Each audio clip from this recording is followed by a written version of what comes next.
할렐루야. 앞뒤 옆에 계신 분들과 인사 나누겠습니다. 잘 오셨습니다.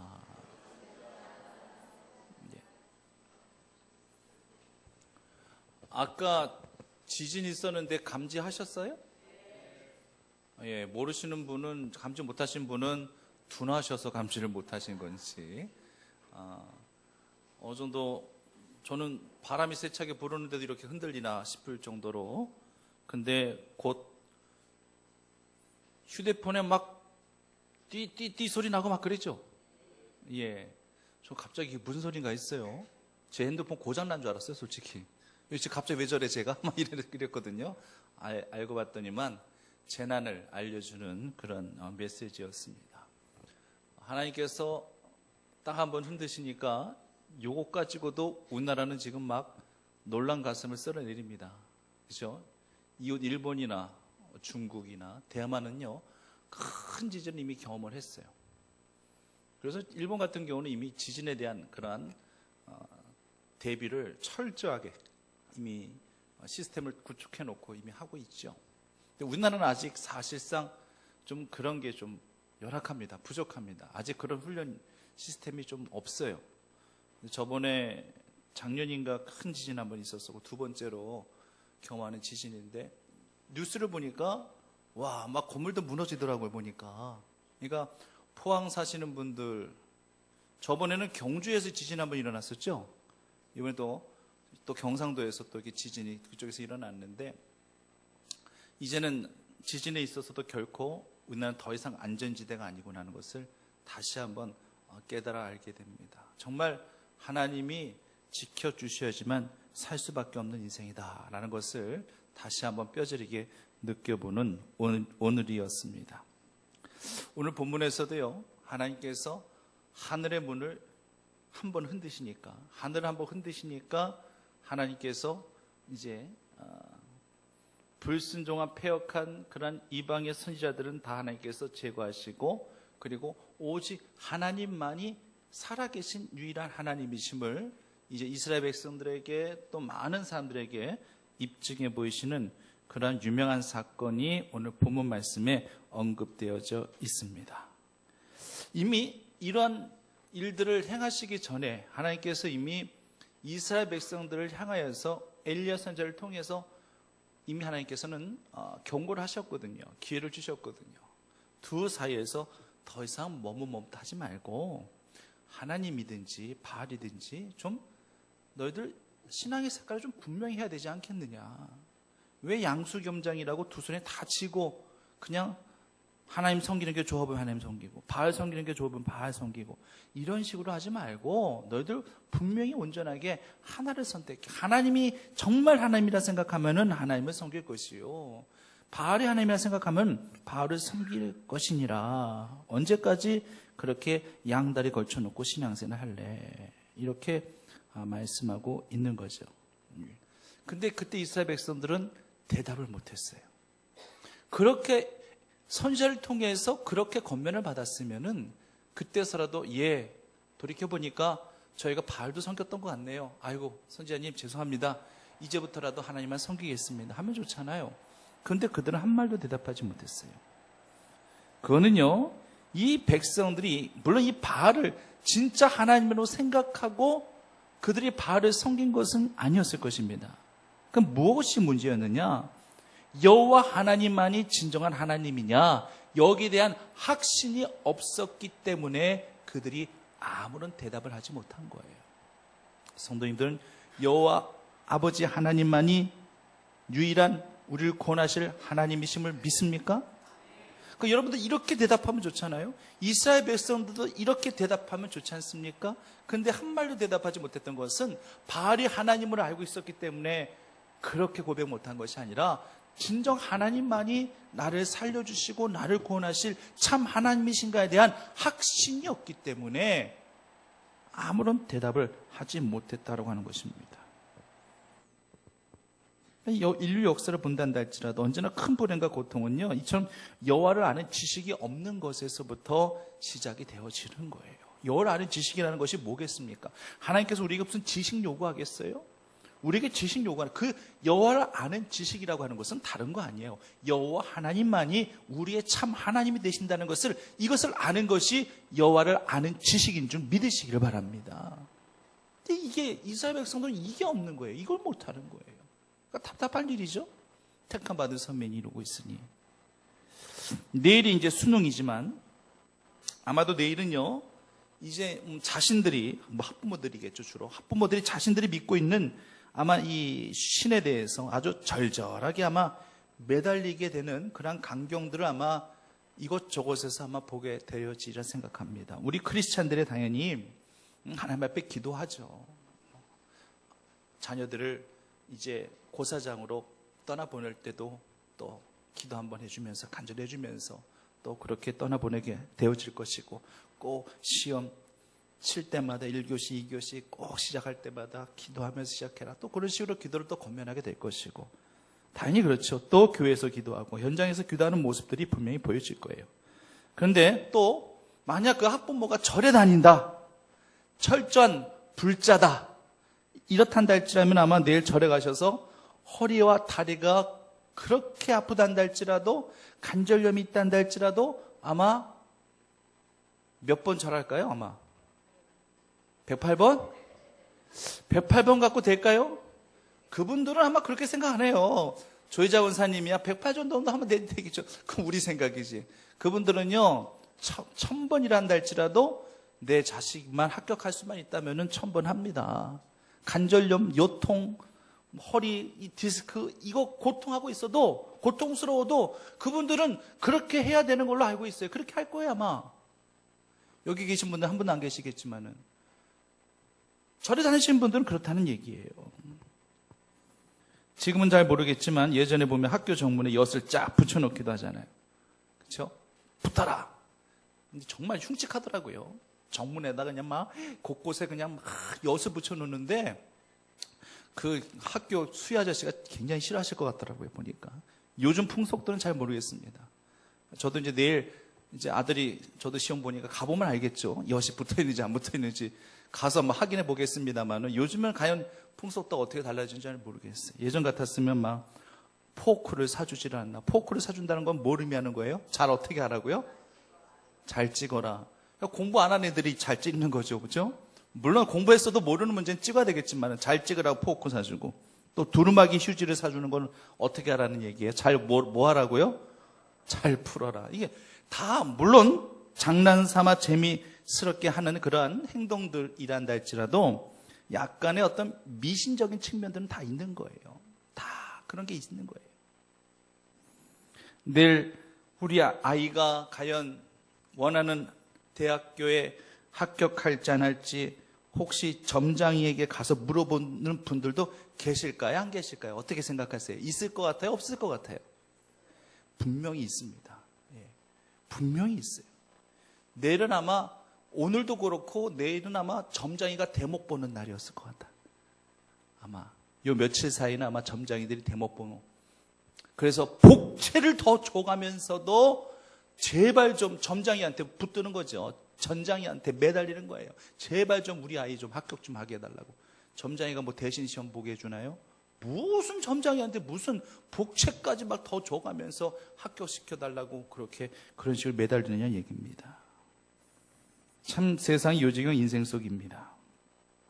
삶의 가장 중요한 시기에 과연 나는 무엇을 보고 있느냐? 삶의 가장 중요한 시기에 나는 과연 무엇을 의지하고 있느냐? 매우 중요한 문제예요. 우리가요, 평상시에는요, 하나님을 잘 믿고 하나님을 잘 따르는 것 같아도요, 하나님이 가장 절실하게 필요로 할 때에, 그때가 하나님께서 정말 전적으로 우리를 도우실 때임에도 불구하고 우리는 그때를 놓쳐버리고 살아갈 때가 굉장히 많이 있습니다. 전혀 대비하지 못했었던 삶의 고난 속에서, 아픔 속에서 평상시 그렇게 하나님을 의지한다면서도, 하나님을 경외한다면서도 그 순간만큼 이미 하나님을 경외했었던 믿음 신앙, 이 모든 거 다 망각해버리고 내 방법대로, 내 판단대로, 내 처세술대로 그렇게 우리가 진집 행동하면서 삶을 살아왔던 적도 굉장히 많이 있을 거예요. 그러면은 결국에는 나에게 믿음이 있는 거예요? 없는 거예요? 없는 겁니다. 믿음이 있는 줄 알았더니만 결국에는 믿음이 없었던 거예요. 엘리야 선지자를 통해서요, 이스라엘 백성들에게 말씀이 선포됐습니다. 양자택일하라는 얘기입니다. 하나님이냐 바알이냐. 근데 백성들은요, 그 기회마저도 다 잃어버리는 거예요. 다 놓쳐버리게 된 겁니다. 대답을 안 한다. 대답을 안 한다. 대답을 안 한다라고 하는 것은 바알을 포기하지 못하겠다는 얘기입니다. 내가 하나님만이 진정 하나님이라는 것을 내가 확신하지 못하겠다라고 하는 것입니다.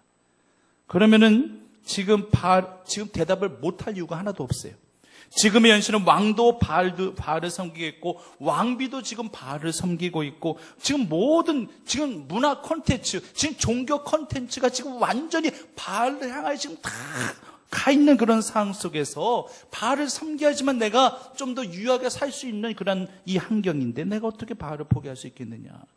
대답을 안 한 것이 묵비권을 행사한 것처럼 그렇게 보이려는지 모르겠지만 이것은 지극히 현실적인, 이거는 무언의 고백이에요. 말을 하지 않았다라고 하는 것은 무언의 고백이에요. 나 하나님이 참 하나님인 줄 확신하지 못하겠고, 그래서 나는 양쪽 한편으로 나는 바알을 섬겨야 되겠습니다라고 무언의 고백을 한 것과 똑같은 거예요. 이것은 이거 묵비권이 아니에요. 이건 권리가 아니에요. 저도 막내에게 이렇게 질문한 적이 있어요. 너 아빠가 좋아? 엄마가 좋아? 왜 아빠, 엄마들 꼭 이렇게 자녀들에게 이렇게 쫙 대답하기 곤란한 질문을 하게 되는지 모르겠어요. 저는 하지 말아야지 하면서도 저도 하게 되더라고, 어떨 때 보면. 그러면 이렇게 질문하는 거하고 지금 엘리야가 이스라엘 백성들에게 질문하는 거하고는 차원이 다른데요. 만약 어린 자녀에게 너 아빠가 좋아, 엄마가 좋아 이렇게 물어봤었을 때 여기서 무슨 대답을 바랄게요? 예? 아빠가 좋아. 물론 그 대답을 원하지요. 바라지만 만약 엄마가 좋아라고 그렇게 대답한다 할지라도 제가 기분이 나쁘겠어요?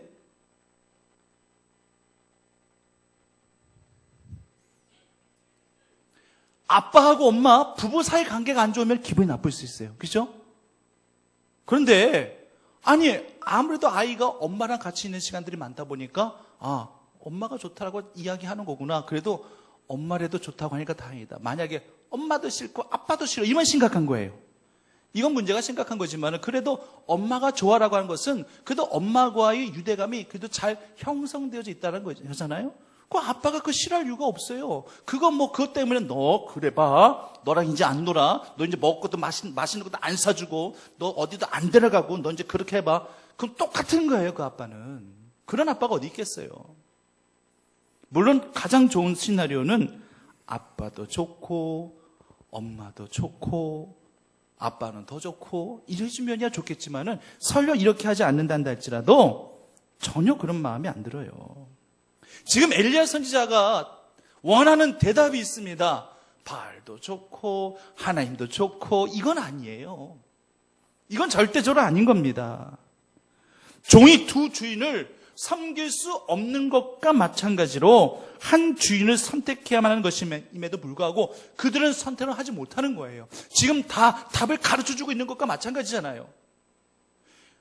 여호와를 섬기는 것이 왜 두 사이에서 머뭇머뭇하려 하는데 바알이 하나님이면 하나님을 그 바알을 따를 것이고 하나님이 진정 하나님이면 하나님을 따를 것이냐. 하나님의 선지자가 이렇게 얘기하는 거잖아요. 하나님의 선지자가. 바알의 선지자가 얘기하는 게 아니라 하나님의 선지자가 하나님의 이름으로 태어나요. 이렇게 얘기하는 거잖아요.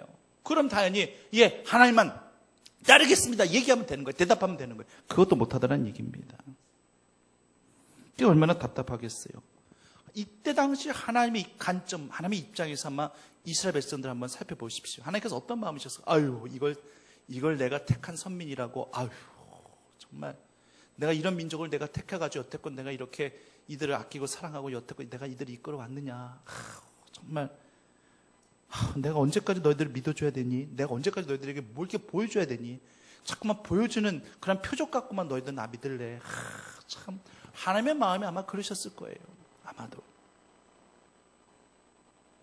그런데도 불구하고요, 하나님은요, 그래, 보여줄게. 다시 한번 보여줄게. 이미 내가 믿음의 선진들, 너희 조상들 때부터 이미 다 보여줬잖아. 이미 기념비를 통하여서 이미 다 대대 후손에게 전해지게끔 거기는 놀라운 능력과 표적들을 다 기록해냈고 너희들 대도 내가 다 나타내 보여줬는데 그래도 나를 못 믿겠다는다 할지라면 알았어. 보여줄게. 이래도 과연 너희가 안 믿겠느냐. 그래서 이제 엘리야가 이제 이스라엘 백성들한테 다 얘기하는 거예요. 한 송아지를 택해서 각을 떠가지고 나무 위에 올려놓되 불은 넣지 말 것이며 한 송아지를 잡아가지고 이제 너희들 각자 신의 이름을 부르고 나는 여호와 이름 부를 것이고 불로 응답하는 그 신이 그가 참 신이 될 것이니라 라고 그렇게 이렇게 멍석을 깔아주니까 그제서야 이스라엘 백성들이 예, 그 말이 옳도다. 예, 그 말이 옳도다. 참 이렇게 대답하고 있으니 참 얼마나 답답할 노릇이에요. 얼마나 답답하겠습니까? 그러니까 결국은 이게 이스라엘 백성들의 현주소예요. 혹시 우리 믿음의 현주소도 혹시 아닐까 심히 염려가 됩니다. 눈에 보여줘야지만 뭔가 눈에서 봐야지만 그래야지만 내가 믿겠다라는 내 믿음의 신앙의 현주소도 아니겠는가. 그렇단다 할지라면 이스라엘 백성들, 이 이스라엘 백성들과 우리들은요 별반 다를 바가 없어요. 너희 섬길 자를 택하라 라고 그렇게 엘리야가 명령했었을 때 한 말도 대답하지 아니하다가 이런 식으로 해주니까 아 그거 참 좋겠네요. 그래요. 그때 불로 응답하는 그 신이 진짜 하나님이겠네요. 그래 그게 참 좋은데 그 말이 옳습니다. 이런 식으로 지금 이스라엘 백성들이 반응하고 있으니 이게 바로 이스라엘 백성들의 수준이에요. 여기까지예요. 엘리야 선지자를 통해서 순간순간 하나님의 말씀이 그렇게 하나님의 그 섭리가 말씀에 선포되어짐에도 불구하고 믿지 못하고 그냥 표적 보기만 원하는 거예요. 표적 보기만. 그래야지 내가 믿겠다는 얘기예요. 사실 하나님께서요 이토록 불순종하고 거역하고 패역한 이런 이스라엘 백성들에게 하나님 스스로가 당신이 하나님 되심을 증명해 줘야 될 의무는 없는 거예요. 하나님께서. 그런 의무가 어디 있겠어요. 하나님께서. 안 하셔도 되는 거예요. 그럼에도 불구하고 하나님께서는 아주 디테일하게 아주 자세하게 그들 앞에 보여주시고 그 준비 과정도 아주 자세하게 섬세하게 다 일일이 엘리야를 통하여서 그렇게 말씀하게 하십니다. 하나님은 참 섬세하신 분이에요. 결과도 결과지만 과정도 아주 매우 중요시 여기시는 그러한 분이시라는 거예요. 레위기 말씀을 보면은 하나님께서 얼마나 섬세하신지 하나님께서 얼마나 특히 성막에 대해서 성막의 길이하며 넓이하며 폭하며 정확하게 표현하시잖아요. 장이 얼마, 강이 얼마, 고가 얼마 정확하게 일일이 다 표현하시잖아요. 이렇게까지 오묘하게 측량 못할 하나님의 그 방법대로 하나님께서 이렇게 모든 것들을 표현해 놓으셨다. 야, 규례라고 하는 것이 굉장히 까다로운 것일 수밖에 없겠지만 하나님은 그 같은 규례를 대충 넘기지 아니하시고 까다롭지만 지킬 수 있는 규례로 그렇게 이스라엘 백성들에게 분명히 만들어 주신 거. 이것은 분명한 뜻과 섭리가 있는 거예요. 그러니까 대충 하는 그런 제사는 받지 않겠다고 하는 겁니다. 대충 그냥 모양내기 식으로 그런 식으로 신앙생활하는 것은 내가 원치 않겠노라라고 지금 하나님께서 말씀하시는 거예요. 내일이 수능 시험이지만 우리가 기도하는 것은 내일 우리 아이 시험 잘 보게 해 주십시오. 사실 우리는 이렇게 기도하잖아요, 사실. 그런데 열심히 노력하지 않고서 이런 기도를 하나님 앞에 올려드린다는 것 자체가 이것은 배운 망덕입니다. 솔직히 그렇잖아요. 열심히 노력하지 않고서도 무조건 시험 잘 보게 해달라고요? 이거는요, 하나님 보시기에 이건 파렴치한 거예요. 배운 망덕이에요. 이건 기도도 아닙니다. 이건 완전한 모순이에요. 이럴 때는요, 사랑의 하나님을 찾아서는 안 되고 공의 하나님을 찾아야 됩니다. 어떨 때 사랑과 긍휼의 하나님을 우리가 찾고 구해야만 되는 것이냐? 인간이 할 수 있는 만큼 최선의 노력을 다한 다음에 성도로서 택함받은 성도로서 내가 할 수 있는 부분으로 최선을 다해서 노력을 다한 다음에 그때서 하나님 앞에 사랑을 구하는 것이고 긍휼하심을 구하여야 되는 거예요. 심은 대로 거두게 하시는 것, 여러분, 이 심은 대로 거두게 하신다고 하는 것은 이것은 사랑의 개념보다는 공의의 개념이 더 강하게 들어가 있는 거예요. 눈물로 씨를 뿌리는 자가 기쁨으로 단을 거두게 하신다. 역시 여기에는 사랑도 들어있고 공의도 들어가 있습니다. 콩 심은 데 콩나게 하시고 팥 심은 데 팥나게 하시는 것, 이것은 하나님의 자연의 법칙이며 섭리면서도 역시 하나님의 공의예요. 하나님의 공의는요, 노력하는 자에게 결실을 맺게 하시고 노력하지 않고 게으른 자에게는 열매가 없게 하시는 것이, 이것이 하나님의 공의라고 하는 거예요. 그런데 눈물로 씨를 뿌린다, 이 말씀은요, 여기에는 바로 공의뿐만 아니라 사랑과 긍휼이 들어가게끔 하나님께서 그렇게 역사하실 수밖에 없는 거예요. 눈물로 씨를 뿌리는 이유는 여러 가지 이유가 있을 수 있겠죠. 고통과 고난의 눈물일 수도 있고요, 절박함과 절실함의 눈물일 수도 있겠고요, 아무 생각 없이 씨를 뿌리는 것이 아니라 눈물로 씨를 뿌린다는 것은 바로 사생결단의 의미도 함께 담겨져 있는 거예요. 이렇게 하나님의 사랑을 받아들이는 것은 우리가 감당해야 될 부분이 너무나도 큰 거예요. 그래서 눈물을 뿌린다, 눈물로 씨를 뿌린다, 뭔가 지금 씨 뿌리는 자에게 있어서는 뭔가 지금 안타까움에 뭔가 지금 있는 거예요. 지금 고통에 그런 산물이 분명 뭔가 있는 거예요. 그 가운데 속에서도 씨 뿌리는 것을 내가 포기하지 않고 씨를 뿌리겠다라고 하는 것입니다.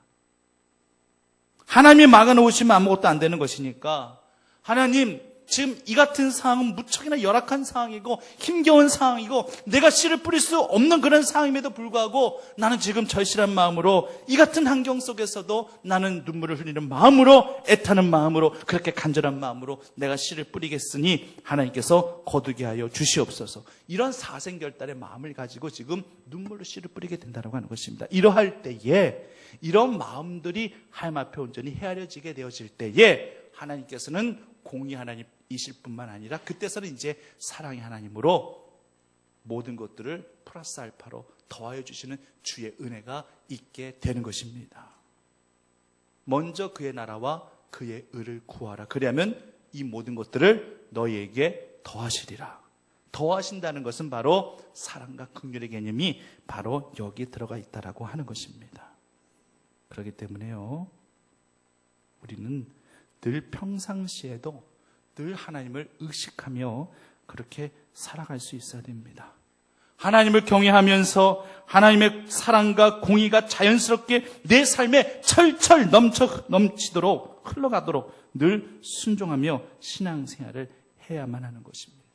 힘겨워도 포기하지 않고 간절함으로 눈물 흘리면서 씨 뿌리는 일이 부득불 내가 해야 할 일이란다 할지라면 그렇게 능히 할 수 있는 성도님들이 되셔야 할 것입니다.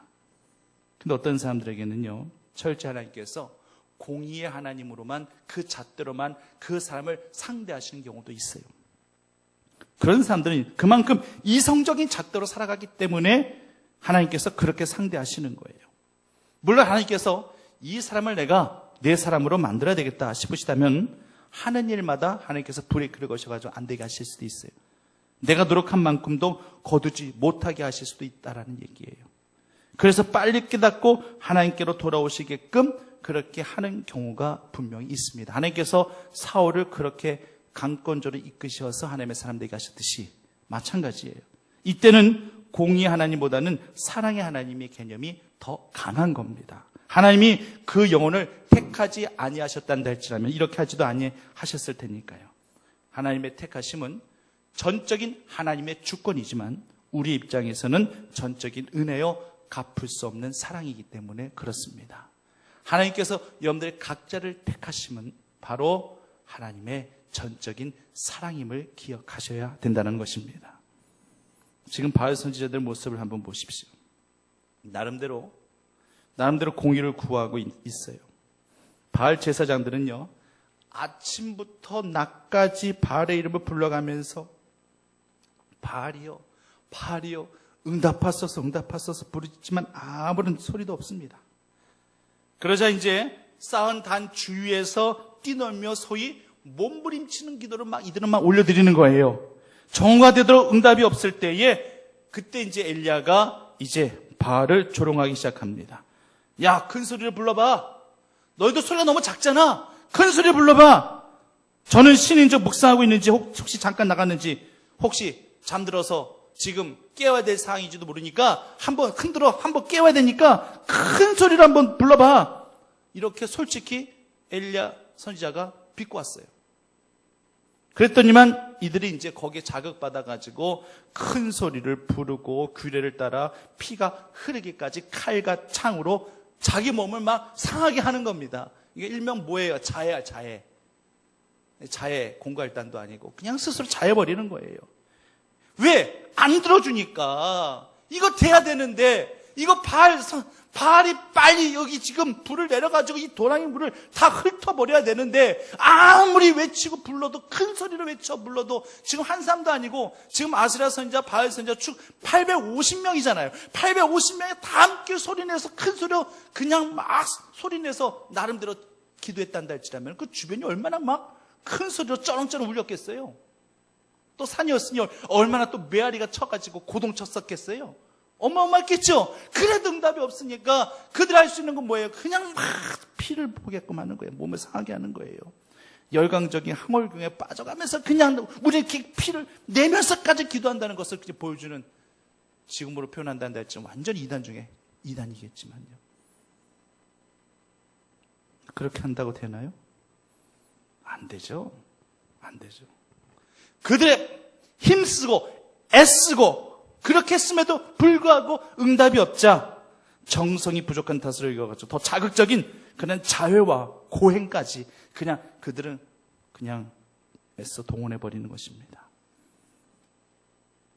하나님을 떠난 행위들, 그것이 헛된 기도였고 그것이 헛된 정성이었습니다. 그리고 그 모든 것들은 다 하나님을 떠난 행위들이었습니다. 결국 이 모든 것들은 마지막에 다 이렇게 되는 거예요. 불교는요, 고행을 많이 해야 한다 그렇게 이야기하죠. 고행을 많이 해야지 극락간다. 그들은 그렇게 얘기합니다.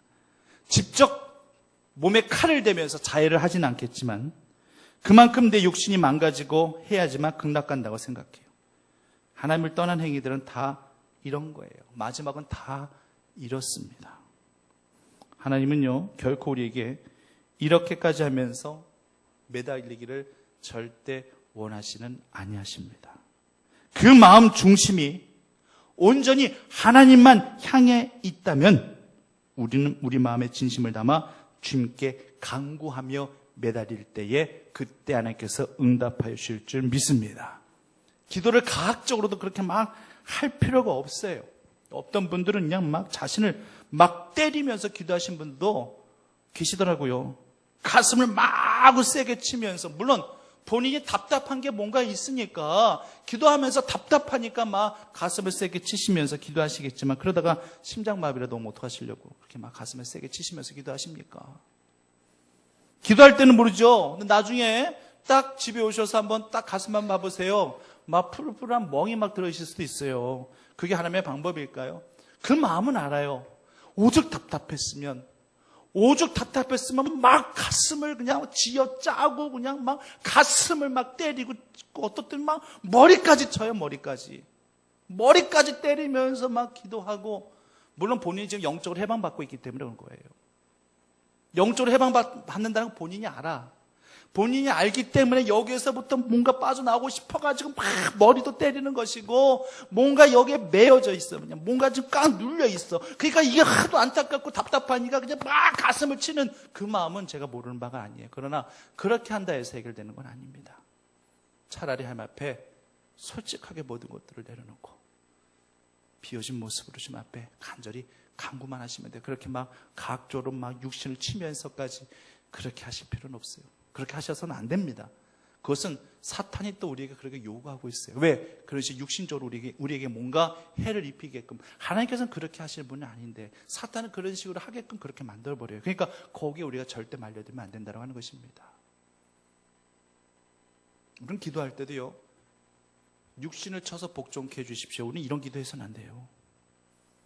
저도 예전에 못 모르고 한번 그런 기도했다가 제가 이거 큰일 날 뻔했다.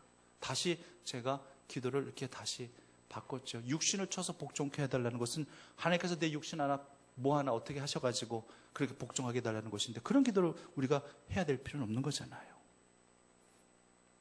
그렇기 때문에 우리가 하나님 앞에 우리가 어떤 자세를 가지고 어떤 식으로 어떻게 기도하느냐, 이게 중요합니다. 우리 마음의 진심, 그러니까 히스기야의 기도가 하나님 보시기에 그게 합당했던 거예요. 주여 진실과 전심으로 내가 주님 앞에 행하였던 것을 기억하옵소서라고 그렇게 고백하며 기도하는 거예요. 물론 오늘 본문의 말씀에서는 이스라엘 백성들은 한 거 아무것도 없어요. 이스라엘 백성들이 하나님 보실 때 합당했기 때문에 그 합당한 그 모습, 그것을 응답하시기 위해서 하늘에 불이 내려오게 하신 거 전혀 아니에요. 엘리야 선지자를 통해서 하나님께서 행하신 것이지만은 제발 좀 봐라.